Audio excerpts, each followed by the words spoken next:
भारतीय स्वातंत्र्याची चळवळ केवळ भारत मातेला ब्रिटिश शासनातून मुक्त करण्यापुरतीच मर्यादित न राहता त्यापेक्षा खूप व्यापक होती। देशातल्या जनतेला केवळ परकीय राज्यकर्त्यांपासूनच नव्हे तर वाईट चालीरीती आणि असामाजिक घटकांपासून देखील मुक्ती महत्त्वाची होती। भारतावर आपलं अधिराज्य टिकून राहण्यासाठी ब्रिटिशांनी कूटनीतीचा मोठ्या प्रमाणावर वापर केला।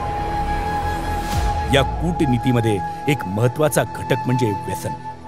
जनता एकदा का व्यसनांच्या आहारी गेली की समाजावर आणि एकूणच स्वातंत्र्य चळवळीवर त्याचा विपरीत परिणाम होईल हे इंग्रजांनी ओळखलं होतं। भारतीय क्रांतिकारकांनी ब्रिटिशांची ही कूटनीती हेरून त्याविरुद्ध मोठी चळवळ उभी केली होती।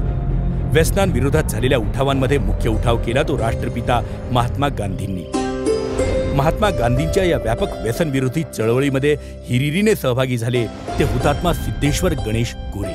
हुतात्मा सिद्धेश्वर गणेश गोरे यांचा जन्म 1907 साली बुलढाणा येथे झाला। ते अत्यंत हुशार आणि त्यांचं उच्च शिक्षणही झालेलं होतं, BA व LLB वगैरे।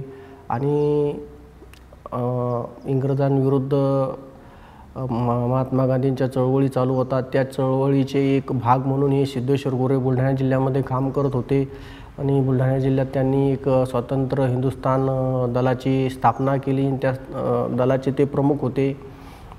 गांधीजींच्या चळवळीचा एक भाग म्हणून दारूबंदी वगैरे अशा आंदोलनाचा इशारा दिला। त्या इशाऱ्याचं पालन करत सिद्धेश्वर गोरे यांनी बुलढाणा जिल्ह्यामध्ये खूप मोठ्या दारूबंदीच्या चळवळी चालवल्या।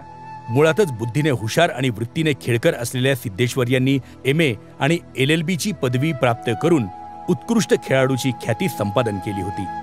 सन 1931ला दारूबंदीच्या चळवळी दरम्यान आपल्या सहकाऱ्यांसमवेत दारू व्यापाऱ्यांद्वारे झालेल्या हल्ल्यात जखमी होऊन हुतात्मा सिद्धेश्वर गणेश गोरे यांना आपले प्राण गमवावे लागले। आजच्या काळातही समाजाला सिद्धेश्वर गणेश गोरे यांच्यासारख्या समाजसुधारक आणि क्रांतिकारकांची गरज आहे।